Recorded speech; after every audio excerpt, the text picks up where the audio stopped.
Hello everyone, जय हिंद सभी को। कैसे हैं आप सब? आई होप सब बढ़िया होंगे और अपनी अपनी स्टडी में मशरूफ़ होंगे। तो आज मैं उपस्थित हूँ एक नागार्जुन जी की बहुत ही प्यारी सी कविता सिंदूर तिलकित भाल के साथ। और यह जो कविता है सिंदूर तिलकित भाल, इस कविता का आज हम लोग भावार्थ देखेंगे, यानी कि पूरा सारांश को देखेंगे। चलिए शुरू करते हैं। नागार्जुन हिंदी की प्रगतिवादी काव्यधारा के प्रतिनिधि कवि हैं। हिंदी के अधिकांश प्रगतिशील कवियों का संबंध गांव से था। वैसे भी जिस समय के नागार्जुन जी हैं, उस समय अधिकांश कवियों का संबंध गांव से ही हुआ करता था। इसलिए स्वाभाविक था कि उनकी कविताओं में ग्राम्य जीवन का चित्रण होता। नागार्जुन की कविताओं में ग्राम्य जीवन की प्रमुखता का यही कारण है। नागार्जुन की कविता सिंदूर तिलकित भाल स्मृति बिंब के आधार पर लिखी गई कविता है। स्मृति बिंब अर्थात याद करके लिखी हुई कविता। जैसे हम अपने घर से, अपना गांव घर छोड़कर शहर आते हैं ना, तो हमें भी अपना वह गांव याद आता है, नदी याद आती है, खलिहान, वहाँ का पेड़ पौधा, वहाँ की चिड़िया, वहाँ की हवाएं, वहाँ का खुशबू। उसी तरह नागार्जुन जी को भी अपना गांव का जीवन याद आता है। गांव में पले बढ़े नागार्जुन जब गांव से दूर होते हैं, तब उन्हें अपने गांव की मधुर स्मृति बेचैन कर देती है। हम सभी जानते हैं कि नागार्जुन घुमक्कड़ किस्म के व्यक्ति हैं। वह कभी स्थिर नहीं रहते, कभी यहाँ तो कभी वहाँ, कभी यहाँ कभी वहाँ। वे हमेशा घूमते रहते हैं। अतः जब वे गांव छोड़कर दूर जाते हैं, तब उन्हें अपनी पत्नी की सिंदूर तिलकित भाल की स्मृति घोर परिस्थिति में डाल देती है।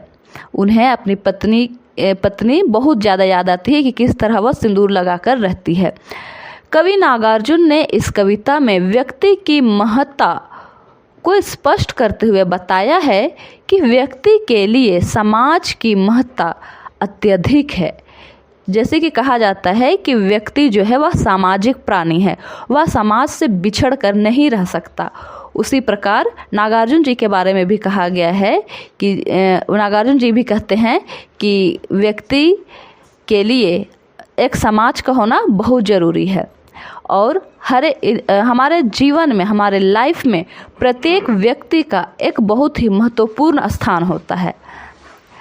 किसी के लिए पत्नी हो सकती है, किसी के लिए उसका बच्चा हो सकता है, किसी के लिए उसके माता पिता हो सकते हैं, इत्यादि। कोई भी प्रत्येक मनुष्य का एक दूसरे से काम पड़ता है और एक दूसरे का सहयोग भी बहुत ज़रूरी है। प्रस्तुत कविता में कवि नागार्जुन अपनी पत्नी की सिंदूर तिलकित भाल को याद करते हुए अपने गांव की प्राकृतिक वैभव का भी चित्रण किया है। साथ ही कविता में कवि अपनी संवेदनात्मक परिस्थिति को भी हमारे समक्ष प्रस्तुत किया है। कवि अपनी संवेदना का प्रस्तुतिकरण करते हुए कहते हैं कि अभी उनकी संवेदना समाप्त नहीं हुई है और न ही वह पाषाण हो गया है। यानी कि उसकी जो फीलिंग्स है, नागार्जुन जी की संवेदना है, वह अभी समाप्त नहीं हुई है और ना ही वे पत्थर हुए हैं। अभी भी उनमें सुख दुख की संवेदना है, अभी भी वे सुख दुख को फील कर सकते हैं। इसलिए वह विपरीत परिस्थितियों को बदलने के लिए विरोध कर सकता है। इसलिए वह उसके जीवन में जो विपरीत परिस्थिति है, उसको बदलने के लिए वे विरोध कर सकते हैं।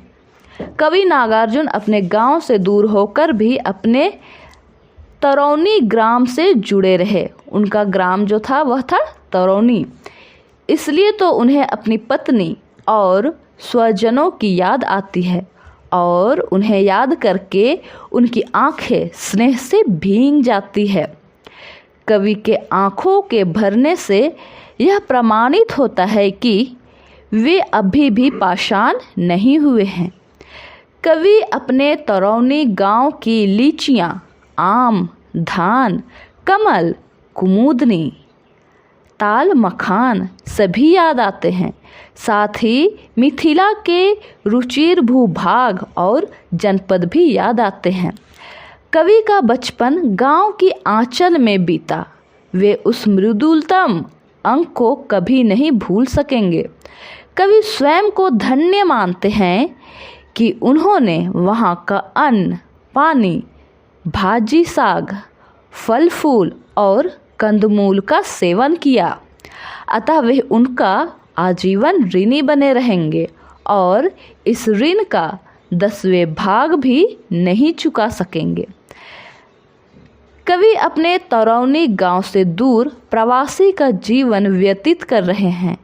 जहां वे रह रहे हैं वहां वे असहाय नहीं हैं। वहां भी व्यक्ति व समुदाय है, परंतु फिर भी उनके समाज और गांव के लिए वे प्रवासी ही रहेंगे। देखिए, जहाँ पर अभी नागार्जुन जी हैं वहाँ पर भी लोग हैं, वहाँ पर भी समाज है, लेकिन उनका जो मूल गांव है वहाँ के लोग तो यही कहेंगे ना कि अभी वो यहाँ नहीं है, वो चला गया है। तो उनके गांव वासियों के लिए कवि नागार्जुन हमेशा प्रवासी ही रहेंगे। यह सब सोचकर कवि को बहुत पीड़ा होती है। यदि प्रवास काल में ही उसकी मृत्यु हो जाएगी तब लोग उनकी चिता पर 2 फूल डाल देंगे। उनकी पत्नी जब इस घटना के विषय में सुनेगी तब उसका हृदय पीड़ा से हुंक उठेगी और कवि अपनी पत्नी के सामने तस्वीर में मूक होंगे। अर्थात यहाँ नागार्जुन जी कहना चाह रहे हैं कि वे तो गांव घर छोड़कर बाहर आ गए हैं, बाहर घूमते फिरते रहते हैं, घुमक्कड़ प्रवृत्ति के हैं। अगर इसी दौरान यदि उसकी मृत्यु हो जाती है तब क्या करेंगे लोग तो आकर सिर्फ उनकी चिता पर 2 फूल डाल जाएंगे, परंतु वह जो विवाहित महिला है, नागार्जुन जी की जो पत्नी है, जो सिंदूर लगाती है नागार्जुन जी के नाम पर, उसका क्या होगा?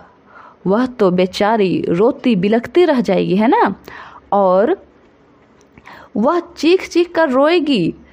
परंतु फिर भी नागार्जुन जी कुछ बोल नहीं पाएंगे, अपने तरफ से कुछ भी बात नहीं रख पाएंगे। वह तस्वीर में मूक अर्थात गूंगे की तरह सिर्फ देखते रहेंगे, सुनते रहेंगे। ऐसी स्थिति में जब संध्या के समय आसमान लालिमा युक्त होगी तब उन्हें अपनी पत्नी की सिंदूर तिलकित भाल याद आएगी। जब वे बाहर रहते हैं तो जब शाम की लालिमा आसमान में दिखती है तब नागार्जुन जी उस लालिमा को देखते हुए अपनी जो धर्मपत्नी है उन्हें याद करते हैं और उन्हें सोचते हैं कि जिस प्रकार यह शाम की लालिमा है पूरे आसमान में, उसी प्रकार उनकी जो पत्नी है उनके माथे पर भी सिंदूर है, उनके माथे पर भी इसी प्रकार लाल सिंदूर है। इस प्रकार इस कविता में स्मृति बिंब के माध्यम से ग्रामीण समाज और परिवेश के सौंदर्य का चित्रण हुआ है। इस कविता में काव्य भाषा शुद्ध, सरल व व्यवहारिक है। इसके अलावे कविता में संस्कृतनिष्ठ साहित्यिक भाषा का भी व्यवहार किया गया है। तो यह थी बहुत ही छोटी सी और प्यारी सी कविता नागार्जुन जी की, जो स्मृति बिंब अर्थात याद करके लिखी गई कविता है। मैं आशा करती हूँ कि यह वीडियो आपके लिए ज़रूर हेल्पफुल रहा होगा। यदि हाँ तो इसे लाइक कीजिए, शेयर कीजिए और अगर चैनल में नए हैं तो मोस्ट वेलकम, चैनल को सब्सक्राइब कीजिए। Thank you for watching.